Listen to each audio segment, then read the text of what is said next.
America China air craft carriers ని భస్మీపటలం చేయగల ఒక హైపర్సోనిక్ మిసైల్ ని భారత్ అభివృద్ధి చేసినట్టుగా వార్తలు వస్తూ ఉన్నాయి. దీనిపై మీ విశ్లేషణ ఏంటి? ఎస్ అండి, ఇప్పుడు ఇండియా అంటే ప్రపంచంలోనే ఒక అతి శక్తివంతమైన హైపర్సోనిక్ మిసైల్ని తయారు చేసింది. ఈ హైపర్సోనిక్ మిసైల్ యొక్క విశిష్టత ఏంటంటే యాంటీ షిప్ హైపర్సోనిక్ మిసైల్. ఎందుకంటే ఇప్పుడు భారతదేశం హిందూ సముద్రంలో సర్వైవల్ ఆఫ్ ది ఫిట్టెస్ట్ అంటే తన అస్తిత్వాన్ని నిలుపుకోవడానికి ప్రయత్నం చేస్తుంది.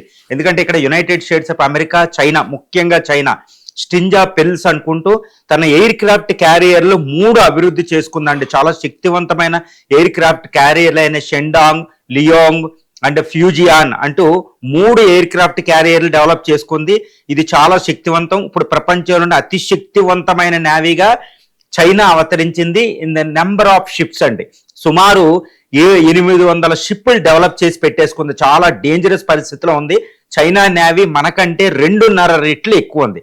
ఇప్పుడు భారతదేశం ఏం చేయాలి అంటే ఒకటి నిర్ణయించుకుంది. అందుకనే ఒక hyper sonic missile, anti ship, long range anti ship hyper sonic glide vehicle అనేది ఒకటి తయారు చేసింది. ఈ శక్తివంతమైన హైపర్ సోనిక్ మిసైల్ మాక్ 10 స్పీడ్ తోటి వెళ్తుంది. అంటే 13,000 కిలోమీటర్ల గంటకే వెళుతుంది అనమాట. శత్రువు యొక్క ఎయిర్ షిప్ ఏదైనా ఇండియన్ ఓషన్ లోకి, భారత తీర ప్రాంతంలోకి వస్తే దానికి తెములుకోకుండా సర్వనాశనం చేయగలుగుతుంది. చూడండి, ఇప్పుడు ఇరాన్ మీదకి అమెరికా యుఎస్ఎస్ అబ్రహం లింకన్ అనే ఎయిర్ క్రాఫ్ట్ క్యారియర్ ని పంపింది. 90 యుద్ధ విమానాలతో కలిగి ఉంది. దాని వెనకాల ఒక డజన్ల కొద్ది షిప్లు ఉన్నాయి అనమాట. ఇంకా డిస్ట్రాయర్స్ ఉన్నాయి. మరి ఇది ఇరాన్ ఎదుర్కోగలదంటే ఎదుర్కోలేదు. వెనిజులా ఎదుర్కోలేకపోయింది. కానీ ఇప్పుడు భారతదేశానికి తీర ప్రాంతానికి 1500 కిలోమీటర్ల దగ్గరలోకి ఆ షిప్ వస్తే మనం పేల్చేయగలుగుతాం. అది ఎట్టి పరిస్థితుల్లో అడ్డుకోలేదు. చూడండి, ఒక ఎయిర్ క్రాఫ్ట్ క్యారియర్కి ఎన్నో డిఫెన్సివ్ షీల్డ్స్ ఉంటాయి. కానీ భారత్ అభివృద్ధి చేసిన స్క్రామ్ జెట్ బేస్డ్, గుర్తుపెట్టుకోవాలి, రామ్ జెట్, స్క్రామ్ జెట్ అని 2 ఉంటాయండి. ఇప్పుడు ఇందులో ఎయిర్ బ్రీతింగ్ ఇంజిన్లో అంటే ఈ హైపర్సోనిక్ లో వాడేది ఏంటంటే 5 మ్యాక్ స్పీడ్ కంటే ఎక్కువ వెళ్ళాలి. కాబట్టి రామ్ జెట్ ఇంజిన్ పనిచేయదు. స్క్రామ్ జెట్ ఇంజిన్ దాన్ని భారతదేశం అద్భుతంగా పరీక్షించింది గత నవంబర్లోనే.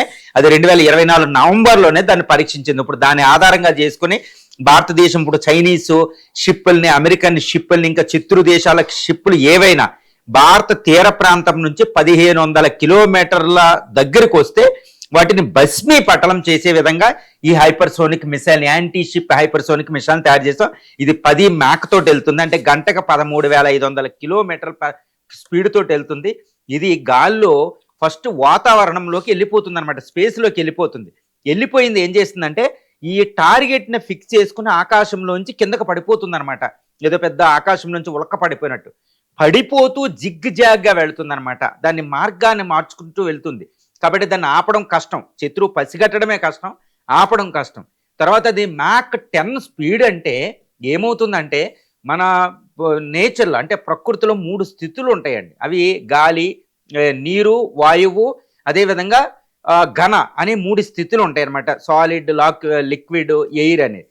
కానీ ఈ ఎయిర్ షిప్ హైపర్సోనిక్ మిసైల్ గాలిలో ప్రయాణించేటప్పుడు దాని వేగానికి ప్లాస్మా 4వ స్థితి ప్రొడ్యూస్ అవుతుంది. కాబట్టి చుట్టూరు ధ్వని తరంగాలు, కాంతి తరంగాలు ఏవి కూడా రాడారు గుర్తించలేదు. కాబట్టి శత్రువు ఎట్టి పరిస్థితుల్లో గుర్తించలేడు. కాబట్టి ఆ షిప్ని తప్పనిసరిగా పేల్చేస్తామండి.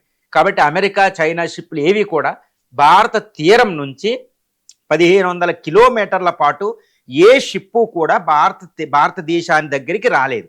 మరి దీనివల్ల ఏం జరుగుతుందంటే చైనా, రష్యా ఏ షిప్ వచ్చినా మనం పేల్చేయగలుగుతాం. ముఖ్యంగా మనకి చైనాయే పెద్దది. స్ట్రింజా పెరల్స్ తయారు చేసి పెట్టుకుని ఎక్కడ క్విట్టో, ఇది మయన్మార్లో క్విట్టి 2 పోర్టు నుండి చిట్టగాంగ్ పోర్ట్ ఇన్ బంగ్లాదేశ్, శ్రీలంకలో హమ్ముంటాటా పోర్టు, అదేవిధంగా గ్వడార్ పోర్టు పాకిస్తాన్లో అది డెవలప్ చేసి మాల్దీవ్ అక్కడ శ్రీలంకలో హమ్ముంటాటా, ఇవన్నీ స్ట్రింజా పెరల్స్ కింద భారతదేశం చుట్టూరు ముత్యాల దారంలాగా చైనా పోర్టులు డెవలప్ చేసింది.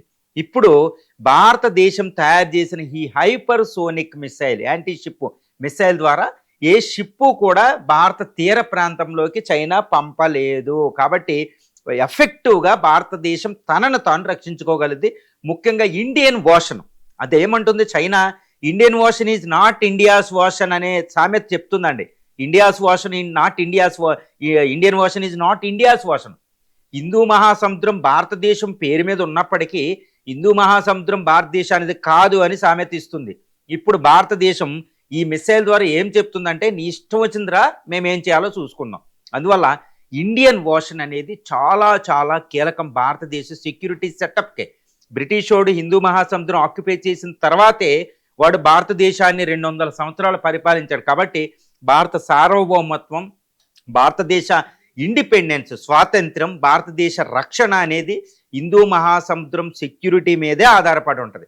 దానిని రక్షించడానికి ఒక అద్భుతమైన తిరుగులేని ఓడింప సఖ్యం కానీ ఒక అద్భుతమైన వెపనే ఈరోజు long range anti ship hypersonic missile. ఇది భారతదేశాన్ని ప్రపంచంలో అమెరికా, రష్యా, చైనాల సరసన నిలబెట్టేసింది. ఎందుకంటే చైనా కూడా డెవలప్ చేసింది ఎగ్నెస్ట్ యునైటెడ్ స్టేట్స్ ఆఫ్ అమెరికాకి. అంటే తిరుగులేని, అంటే ఓడింప, అంటే యుద్ధంలో గెలవడం కాదండి, శత్రువుని తెములుకోకుండా ఎట్టి పరిస్థితులు ఓడింప సఖ్యం లేని దేశంగా ఉంటేనే ఎవడు శత్రువు మన మీద కన్నెత్తడు. అంటే శత్రువు మన మీద కన్నెత్తి చూడ్డానికి భయపెట్టే వెపనే తిరుగులేని అస్త్రం అంటారు. అదే ఈ యాంటీ షిప్ హైపర్సోనిక్ మిసైల్ అన్నమాట.